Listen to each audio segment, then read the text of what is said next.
My dear brothers and sisters in Christ, sa ating pong gospel reading ngayon, sinabi ni Jesus, ang umiibig sa akin ay tumutupad ng aking salita.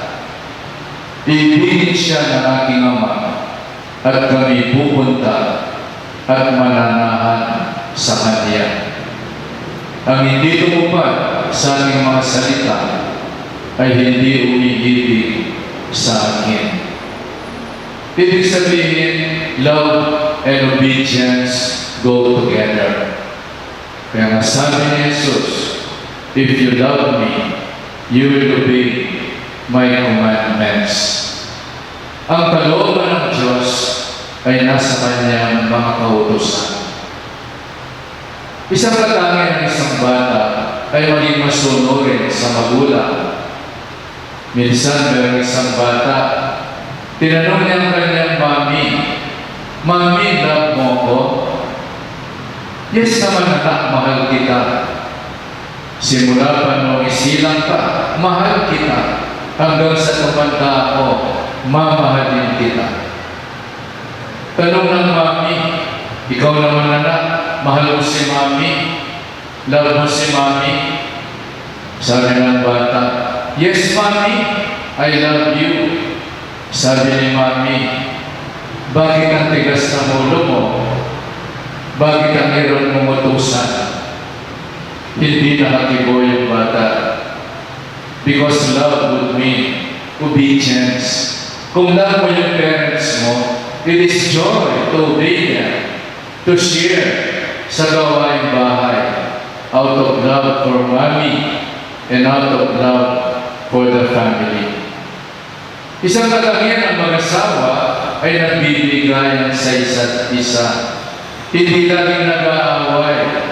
Tandaan mo, ang pinakasalan mo ay ang bida ng buhay mo, hindi kontrabida ng buhay mo.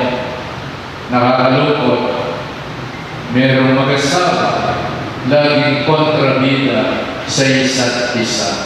King Kapampangan, may panusik kayo, King Metong at Metong. Iwasan yung mikokontra. Kailangan yung mag-asawa, meron silang unity of will, one heart, one soul, one mind, one will, one life. They may not see eye to eye, but they should look at the same direction for the good of the family. Hindi yung sa lahat ng bagay, nag-aaway kayo. Kapag naglili ang babae, nasusubok ang pagmamahal ng lalaki. Kung minsan, kahit imposible, hahanapin pa rin ang lalaki. O tarugo mapalagkakagli, ting sintana. Sa buhay mag-asawa, hindi pwedeng isa lang masusunod. Dapat pag-usapan ninyo kung ano ang mabuting gawin para sa kapakanan ng pamilya, hindi ang sarili. Maybe couples and all of us, or some of us, can relate with the 4 stages of intimacy. Ang unang stage ng intimacy, pareho kayo ng likes and dislikes, loves and interests. Walang mahirap dun eh. Your likes and dislikes, magkatugma. Stage 2 ng intimacy, the discovery of differences, struggles with your points of view, resulting into arguments, debating, dahil each one feels she is right. Hindi lang pala kayo magkapareho ng likes and dislikes. Kung minsan magkaiba kayo ng opinion, and if you do not know how to handle your opinion, you think you're always right, there will always be banggaan, argument, and debate sa pagitan ng mag-asawa. Stage 3 ng intimacy, ito delikado eh. It is the dangerous stage where relationship is most likely to be abandoned. The discovery that you are alike you feel hopeless, your relationship suffers, and you don't know what to do with it, and you assume it's all over. Yung bang walang patumanggang debate araw-araw? Yung bang walang patumanggang kontrahan araw-araw? Nakakabundi na. It seems it's all over. Pero hang on, yung stage 4 ng intimacy, kapit ka lang, huwag kang bibitaw. Don't let go. Dahil intimacy is remaining in love and finding home in one another. Sa kabila pa na ng pagkakaiba ninyo and differences, that will be a cause for your growth and strength to the relationships. Your differences should not be a diving board for you to separate and abandon your relationships. Your differences should be your diving board for growth in relationship and strength in your relationship. Ito isang katangian ng mabuting Christian ay masunurin sa mga utos ng Diyos. Di ba kapag ang bata ay masunurin, lalo napapalapit sa puso ng mga magulang. Kaya sabi ni Mami, ang anak kong yan, masunurin. Pero sabi naman ni Daddy, naku, napakatigas ng ulo ng batang yan. Konsumisyon. 10 ulit ang utos bago sumunod. Wala sa loob ang pagtulong sa bahay. Lalo-lalo na yung COVID, house quarantine, puros computer, TV, cellphone, kahit lockdown, hindi mautusan. Sana naman wag. Panahon ng home quarantine, helping one another, abi-abi, saw-saw, alang-alang lugod, kimobrang bali, kilog na ng pamilya. Sa unang pagbasa, narinig natin kung paano nais batuhin ng mga tao.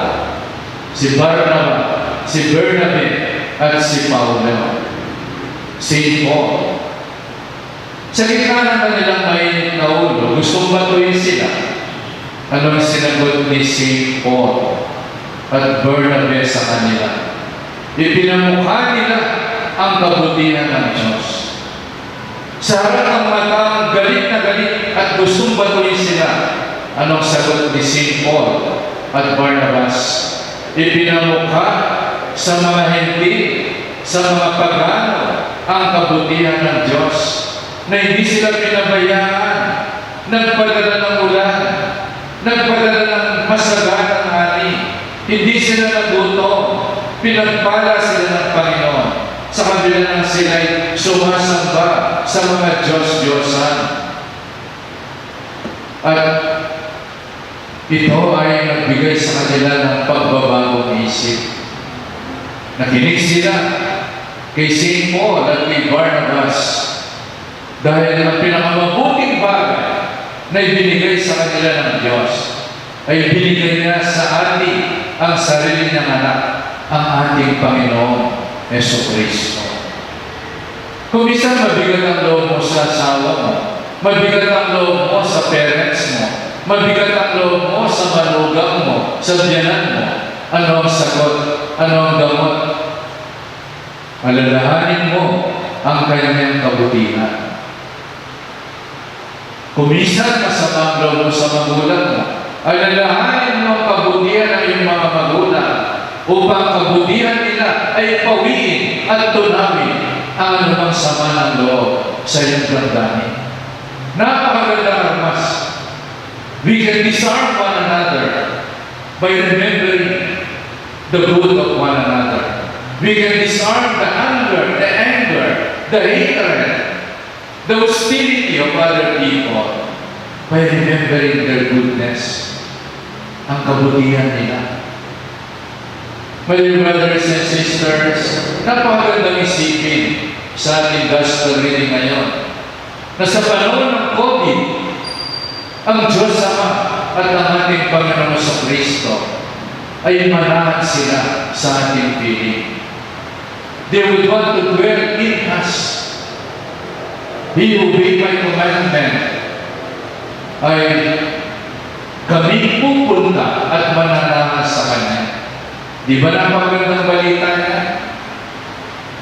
Na gustong manahan ng Panginoon sa ating mga puso at damdamin ang umiibig sa atin ay tumutupad ng ating salita. Those who obey the commandments out of love for God, out of love. So, my dear brothers and sisters, they want to make their home with us, in us, ng God the Father at ng Diyos Anak. Tayo ay nasa panahon di tayo makapunta sa simbahan na tinuturing natin bahay ng Diyos, tahanan ng Diyos. Hindi tayo makasimba. Malito lamang sa live streaming. Panahon kung saan hindi tayo makakapunta sa simbahan. Ngunit pinapaalala sa atin ni Jesus na pwede ang bawat tahanan, ang bawat puso ay pwede maging tahanan ng Diyos. The family that is the domestic church. Ang simbahan ay hindi lamang pagtitipon ng mga Kristiyano sa loob ng simbahan. Tingnan yung simbahan natin, walang laman. Kami-kami lang na naglilingkod. Ang simbahan ay hindi lamang pagtitipon ng mga Kristiyano sa loob ng simbahan, kundi ang simbahan ay pagtitipon ng pamilya sa loob ng kanilang tahanan. Hindi ba napakagandang balita na? In a situation where we cannot go to church, andyan ang Panginoon. Sa pagtitipon ng pamilya, nandun ang simbahan, kung saan may pagmamahalan at pagsunod sa mga utos ng Diyos. Pinapaalala sa atin ni Jesus na bawat isa sa atin ay templo ng banal na Espiritu. By virtue of our baptism, we become temples of the Holy Spirit. And if you obey the commandments, nananahan sa atin ang Diyos Ama at ang Diyos Anak kapag sumusunod tayo sa kalooban ng Ama. Napakagandang balita po. We are the temples of the Holy Spirit at nananahan sa ating buhay, sa ating puso, sa ating kaluluwa when we obey the commandments of God. Dahil ang kanyang kalooban ay nasa pagsunod ng kanyang kautusan. Alam mo rin meron isang kanta na pinamagatang Scouting Spirit na ginawang Christian Spirit. Noong panahon po ng Scouting at Recollection, sikat ang awiting ito na sinasabi, I've got a Christian spirit. Up in my head, I got it. Up in my head, I got it. Up in my head, I've got the Christian spirit. Up in my head, I got it. Up in my head to stay. A one, a two, and 1, 2, 3. I've got the Christian spirit. Deep in my heart, I got it. Deep in my heart, I got it. Deep in my heart, I got the Christian spirit. Deep in my heart, I got it. Deep in my heart to stay. Pupusan natin.